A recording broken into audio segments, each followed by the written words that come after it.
Informative note cards, front, back, front, back,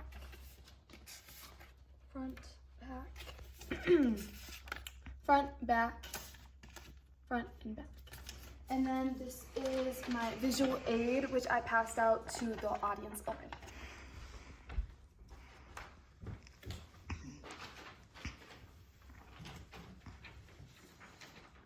Hello, I am Cameron Mahalski, and this is my informative speech about how stress affects relationships and communications. In stressful times, we are not perfect. That is a quote from Ashley Harrington.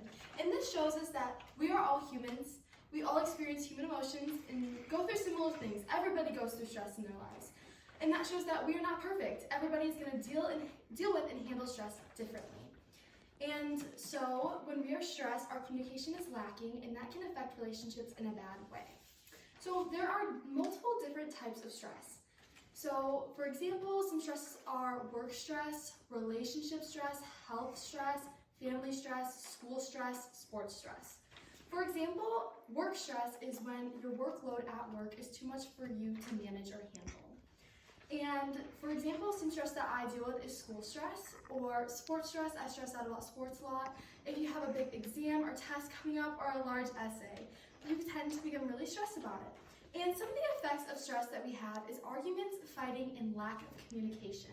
When we are stressed, we tend to be more closed off and not want to talk about it, and we're so focused on what will happen, what is going to happen, to focus on the moment and in the now. So then we can turn to be more snippy, not as nice, and just short-tempered.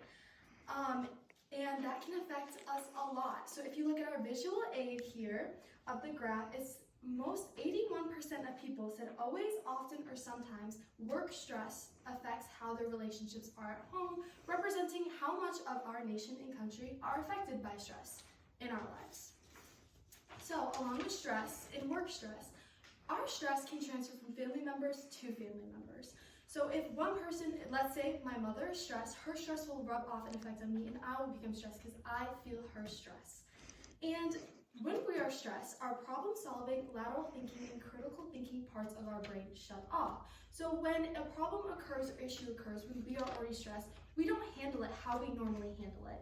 We tend to be more risky with the things that we do, or just outright crazy with how we react to things. And that is okay, because how everyone handles stress is differently. And with this shut off, this tends to have more issues come up in the long run, because if a problem occurs in your relationship and you handle it wrong because you are stressed, that can lead more stress to you worrying about how the relationship is going to happen, or an unwanted argument about something that normally you guys can just brush off and not worry about later. And along with how we handle stress, stress makes us take more risks. I've seen so many people when something stressful happens in their life, they cut their hair, they get a crazy tattoo, or just do something overall crazy. And this can take a toll on our relationships, because let's say you are stressed and something happens in your relationship and you take it out on your significant other, then you are going to maybe want to break up. And then deep down in your heart, you don't want to break up with them and you don't want that to happen. But in the moment you do, and you feel that is right, but you are so overwhelmed and overstressed in your brain, the right thing to do and what is logical doesn't even cross your mind. And so that can really affect your relationships, and you can think and look back and be like, wow, I really messed that up. I knew I shouldn't have done that, but it's already done, it's over with. So that's why when we are stressed, we need to take a moment, we need to breathe, we need to relax, and think about what we are doing before we do it, because we're preoccupied with so many other things. And that leads us to ways to reduce our stress. Since many people do experience stress, some ways that are very good to help you is exercise.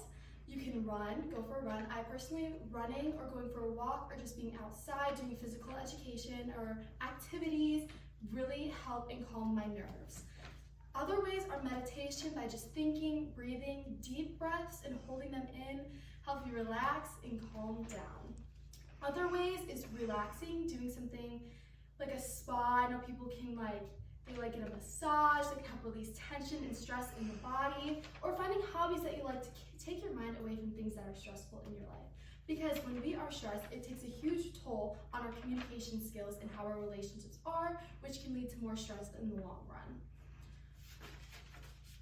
So when we find ways to reduce our stress, it will overall benefit ourselves and our family and our relationships around us. Because communication is key, and when we are stressed, communication is lacking and it's not good. And we just need to focus on expressing how we feel. Even if it's hard for you at the times, expressing how you feel will help you overall. Because if you are stressed and you don't communicate this with the people around you, they may think something else is wrong or they are doing something wrong, which can cause stress to them and on them. So consequently, we need to find ways to reduce stress and just overall communicate how we feel, because the effect on the relationship is not good, and we can do adverse things that overall make it worse and harm ourselves and harm others. So we need to think about how our stress affects us not only, and find ways to fix that, but also how it can affect and transfer to the people around us. Thank you.